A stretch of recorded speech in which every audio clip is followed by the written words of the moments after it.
When a routine traffic stop turns into a career-defining moment, a police officer's worst assumptions collide with a truth he never saw coming.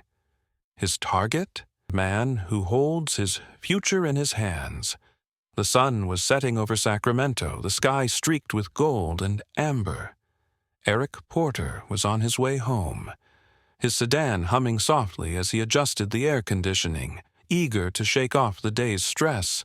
That's when the blue and red lights erupted behind him.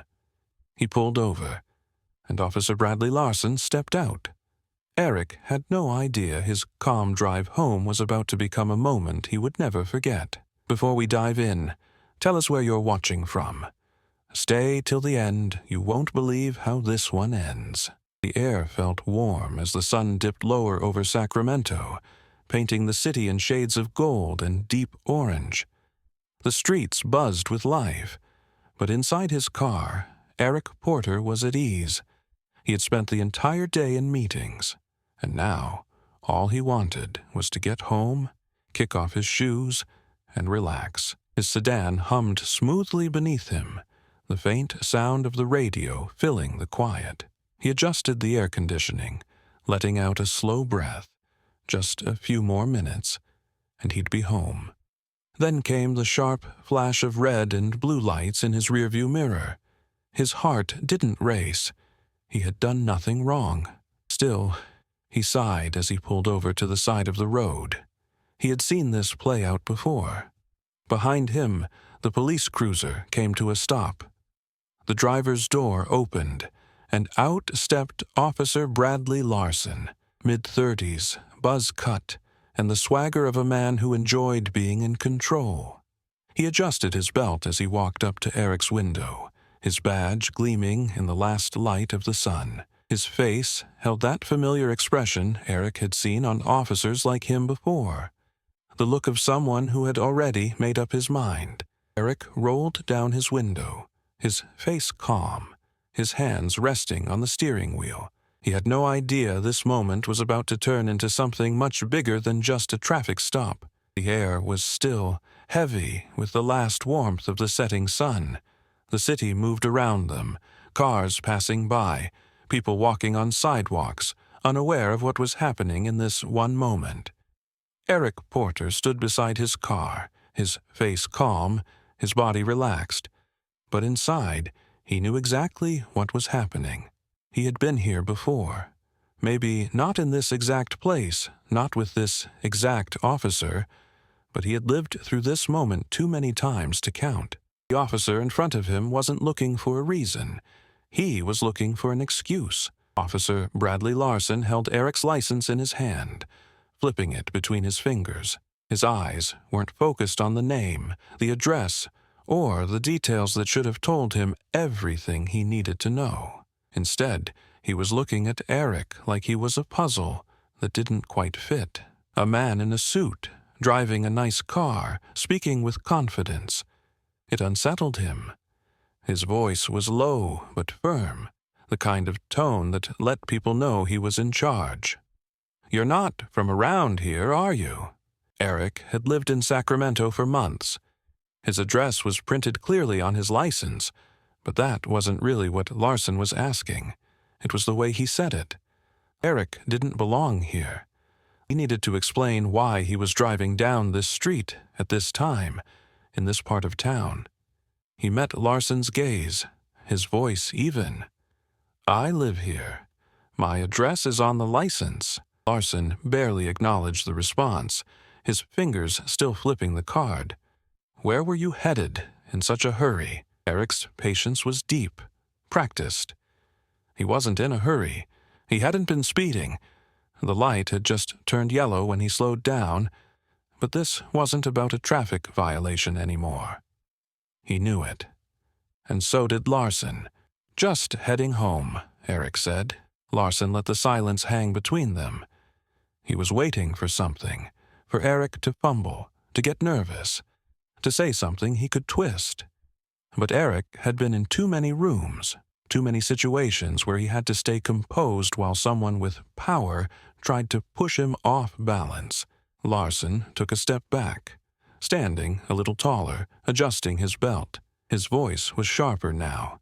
"Step out of the car for me." Eric didn't move right away. His fingers stayed wrapped around the steering wheel. He turned his head slightly, meeting Larson's eyes. "Is there a reason for that, officer?"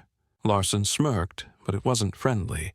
It was the kind of smile that carried an unspoken warning. "I asked you to step out. You don't want to make this harder than it has to be." There it was. The quiet threat, the one Eric had heard so many times before. "Comply, or I'll escalate." Eric let out a slow breath before unbuckling his seatbelt and stepping out. The air was cooler now, but there was heat in the space between them. Larson looked him over again, his expression unreadable, but Eric could feel it.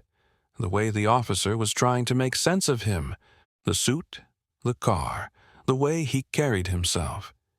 He wasn't what Larson expected. "Hands where I can see them," Larson ordered.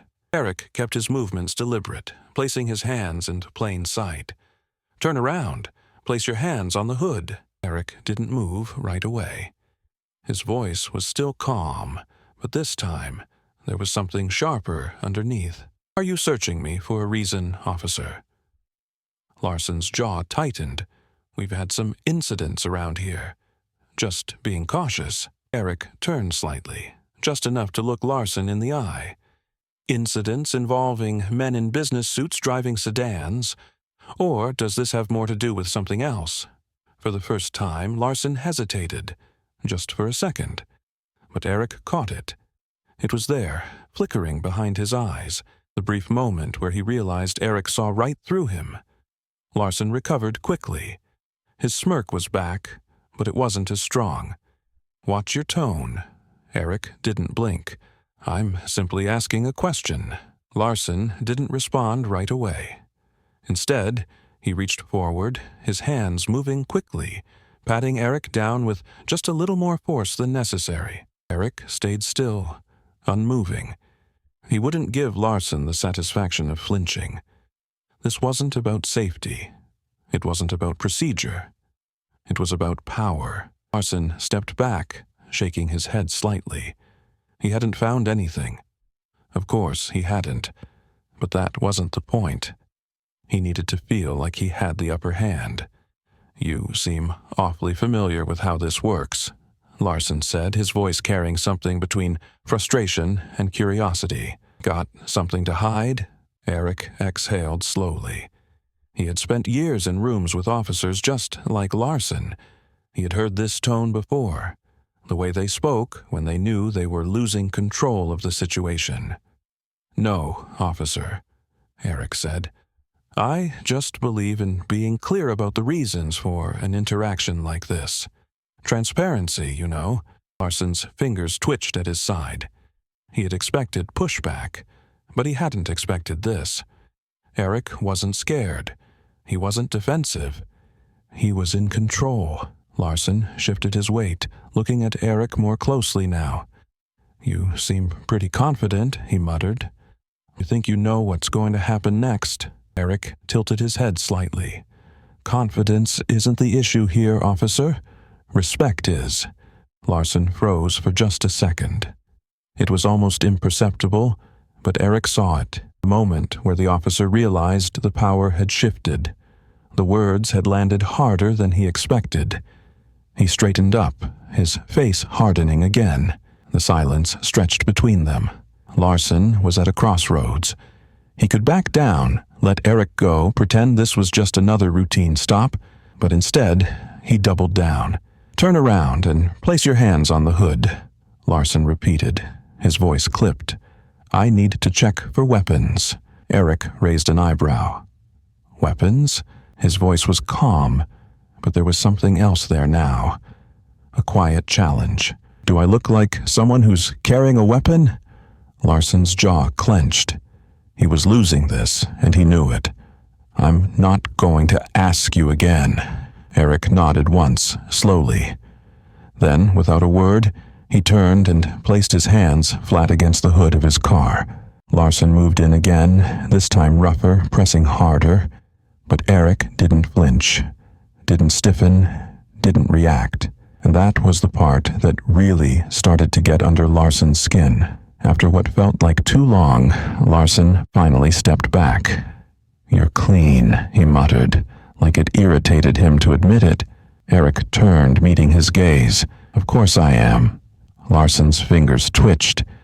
He was still searching for something, anything to justify what he had done. But there was nothing. He had misjudged the situation. He had misjudged the man. Eric let the silence stretch before speaking. "Are we done here, officer?" Larson hesitated. Eric watched him closely. Then he took a slow breath and spoke again. "I think it's time you know who I am." Larson's irritation spiked. "I don't care who you are." Eric reached into his pocket, his movements slow and deliberate. "I'm reaching for my badge," he said, watching Larson's hand twitch near his holster. "No need for theatrics. I want you to see it." He pulled out a leather wallet and flipped it open. The badge gleamed under the streetlights. Sacramento Police Internal Affairs, Director Eric Porter. Larson froze. His entire body went still. His face drained of color. His mouth opened slightly, but no words came out. Eric didn't move, didn't say a word. He just waited. Because now, Larson understood exactly how big of a mistake he had just made. Officer Bradley Larson's eyes stayed locked on the badge in Eric Porter's hand. The words on it were impossible to ignore. His breathing had changed, shallower, uneven. The power he thought he had was slipping through his fingers, and for the first time in this entire encounter, he wasn't in control anymore. Eric didn't say a word. He just stood there, watching, letting Larson feel the weight of his own mistake. The silence stretched between them, thick and suffocating. "You assumed I didn't know my rights." Eric finally spoke, his voice calm but razor-sharp. "You assumed I wasn't someone important. And that, Officer Larson, is exactly why I have a problem with you wearing that badge." Larson opened his mouth, but no words came out. "You profile people like me," Eric continued, his tone steady. "You pull us over, ask unnecessary questions, push just far enough hoping we'll break. And when we don't, you escalate. That's what this was, wasn't it?" Larson's jaw clenched. He wanted to argue, to defend himself, but he knew he couldn't. The truth was right in front of him, in the form of the very man he had just tried to intimidate. Eric exhaled, slow and controlled. "You weren't looking for a traffic violation. You were looking for a reason to justify what you had already decided before you even walked up to my window." Larson's fingers twitched. His entire body had stiffened, his stance shifting. "You were just doing what you always do," Eric interrupted. His voice wasn't loud, but it carried weight. "The only difference is, this time, you stopped the wrong person." The words landed like a punch. Larson's fists clenched, his knuckles turning white. "You see, Officer Larson," Eric said, his eyes never leaving the officer's face, "I oversee officer conduct. My job is to make sure the people wearing this badge actually deserve to wear it." Larson swallowed hard. His throat bobbed, but he still didn't say anything. Eric tilted his head slightly, his expression unreadable. "And right now, I'm not sure you do." Larson blinked rapidly, his mind racing. His hand moved to his chest pocket, and with shaky fingers he pulled out Eric's license and registration. He held them out, but his hands weren't as steady as they were before. Eric took them without a word, tucking them back into his wallet, but he wasn't finished. "You searched me, pat me down, assumed I was a threat," Eric said, his voice quiet but firm. "And yet, the only dangerous person in this situation was you." Larson's eyes flicked around, looking for something, an escape, a lifeline, an excuse, but there was none. Eric sighed. "Tell me, Officer Larson," he said, his voice razor-sharp, "what would you have done if I wasn't Internal Affairs? What if I was just another black man trying to get home? Larson didn't answer. Eric stepped forward, closing the space between them. Would you have arrested me? He pressed. Would you have taken it further? Would you have made something up? Larson's face twitched. I wouldn't. You already did, Eric cut in. Silence. Larson's breathing was heavier now. His entire posture had changed. The confidence was gone, replaced by something else. Something raw. Eric let the weight of the moment settle before speaking again. I need you to think about something, officer, he said. I need you to think about how many times you've done this, how many times you've stopped someone who didn't have a badge to protect them, how many times they couldn't challenge you, couldn't question you, couldn't fight back. Larson blinked. His lips parted like he wanted to say something, but no words came out. Because you and I both know, Eric continued, his voice lower but even sharper, that if I wasn't internal affairs, this could have ended very differently.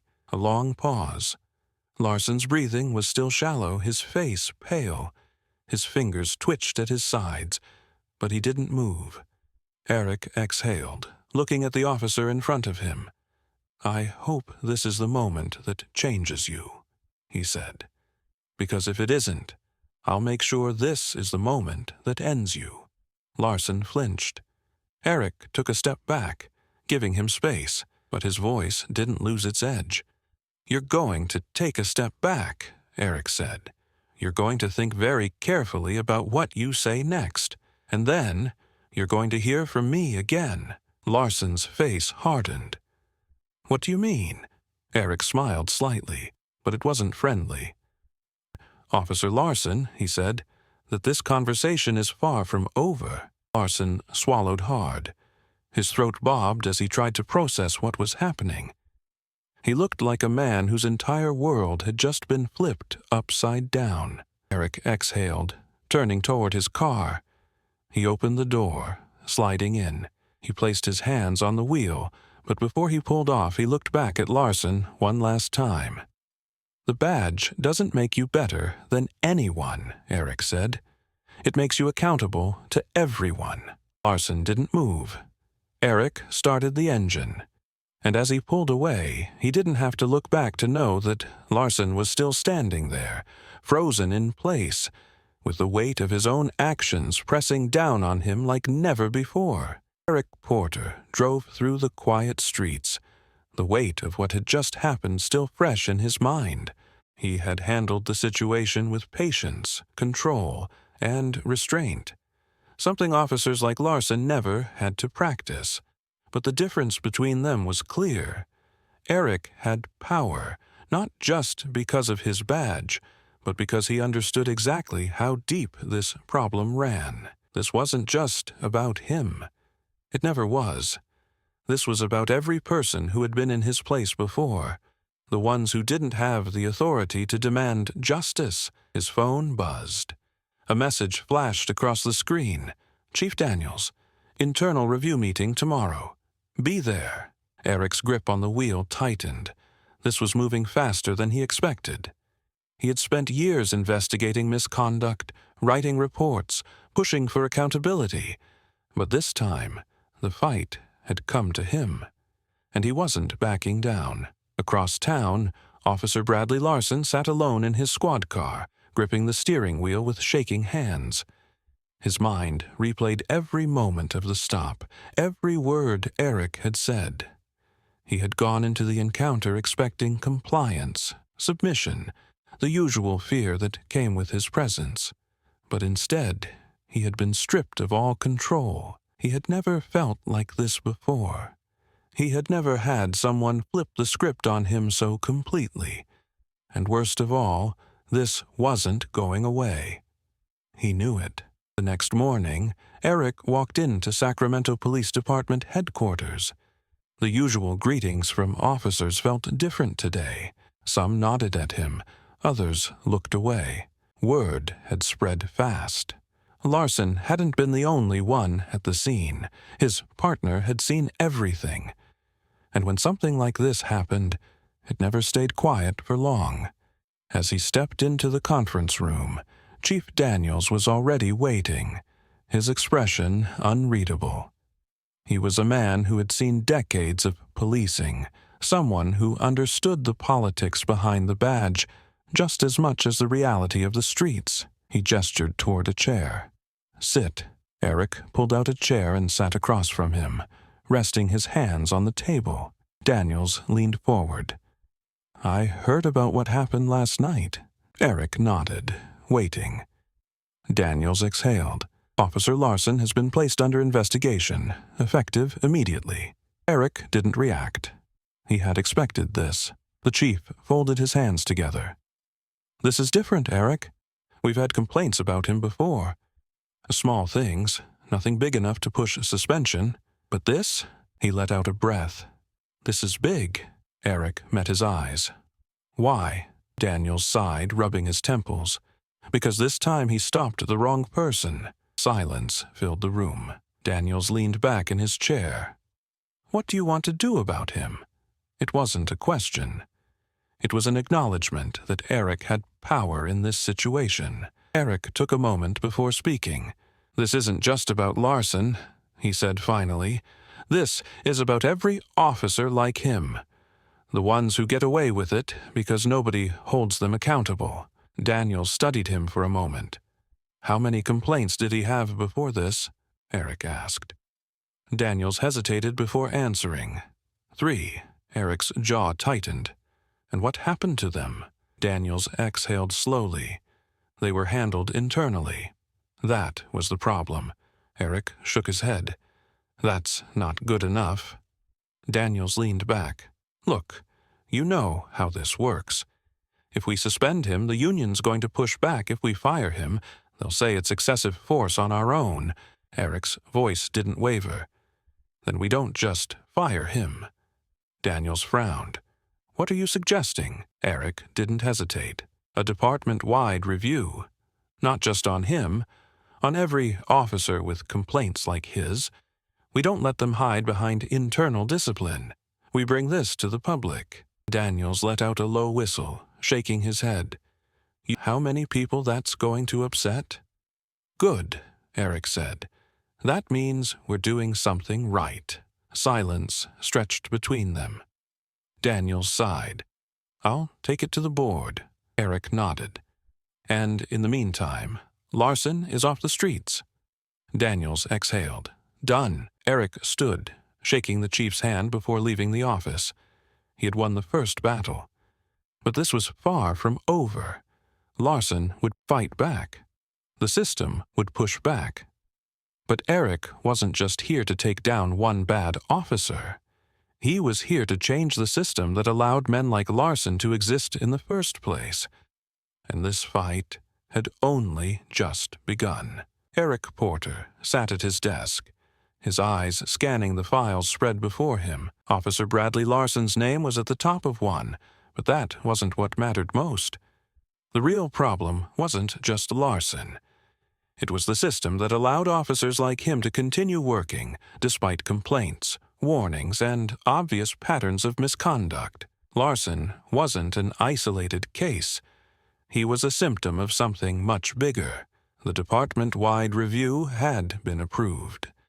Every officer with a history of racial profiling, excessive stops, and misconduct was now under scrutiny. No more quiet warnings. No more internal hand slaps. This time, the process wouldn't be hidden behind closed doors. It would be transparent, and the public would know exactly what was being done. Eric leaned back, exhaling slowly. He had pushed for change for years, but this time, something felt different. There was movement, real accountability, but he also knew the resistance would come soon. The union, the officers who resented oversight, the ones who had built their careers on unchecked authority, they wouldn't take this lightly.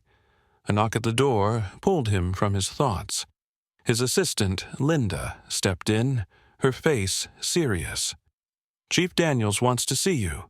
Eric nodded and stood, straightening his suit before heading down the hall. The conference room was already filled with high-ranking officials. Some looked at him with respect, others with resentment.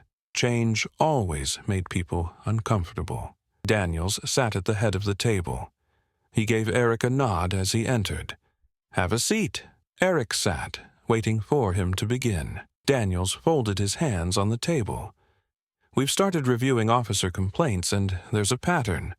Larson isn't the only one." Eric wasn't surprised. He had seen the files himself. "How many?"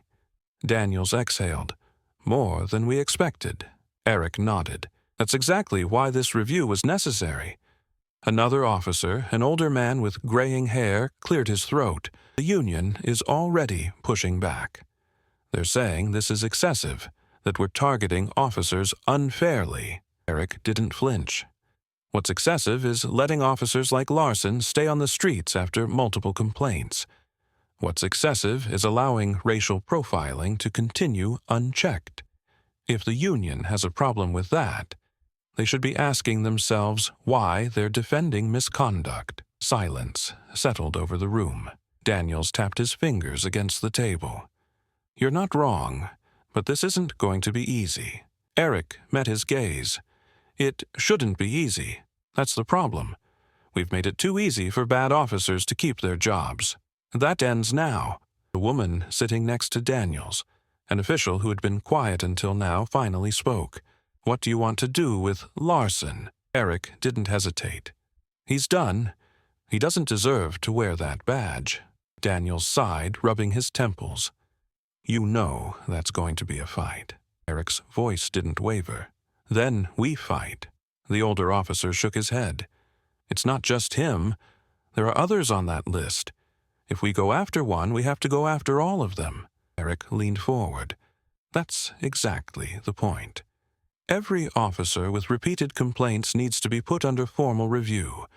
No more sweeping things under the rug. If we don't do this now, we never will." Daniels studied him for a long moment before finally nodding. "All right." That was it. The department had committed to real change. There would be backlash, political maneuvering, pushback from the officers who wanted things to stay the same. But none of that mattered. What mattered was that, for the first time in a long time, there would be consequences. Later that evening, Eric stepped outside the department building. The city lights flickered around him, the night air cool against his skin. His phone buzzed again. News alerts. Sacramento Police Department launches internal investigation into misconduct. The headline spread fast. The public was watching. This wasn't just about Larson anymore. This was about the entire system. Meanwhile, in a dimly lit room across town, Larson sat alone, staring at the television as his name flashed across the screen. Suspended, pending investigation, he felt the walls closing in. His career, his future, his reputation. It was all crumbling. And the worst part? He had done it to himself. Eric wasn't celebrating. This wasn't a victory. It was just the beginning of something much bigger. The real work was ahead, and he was ready for it. The system had been broken for too long. Now it was time to fix it. And this time, there was no turning back. Justice is not just about punishment. It is about accountability. It is about making sure that people in power do not abuse it. Eric Porter did not just expose one bad officer. He exposed a system that allowed officers like Larson to operate unchecked for years. The truth is, this story is bigger than one traffic stop. Officer Bradley Larson thought he could act without consequences. He thought he could use his badge to intimidate, to control, to get away with what he had done so many times before. But this time, he lost. He learned that power without integrity is nothing. His career is now on the line. And for the first time, he is feeling what so many others have felt before, fear of the unknown. But this is not just about one man losing his job. This is about change. The department-wide investigation is underway. Officers with complaints against them are finally being reviewed. And just maybe, the system is beginning to shift. It is not perfect. It will not happen overnight. But this is a start. Now, the real question is, what happens next? Do we allow these stories to fade away? Or do we push for real change? Have you ever faced a moment where the truth changed everything? Let us know in the comments. Share this story with someone who needs to hear it, because these are the conversations that matter. Subscribe for more stories that challenge, inspire, and remind us that standing up for what is right is always worth it.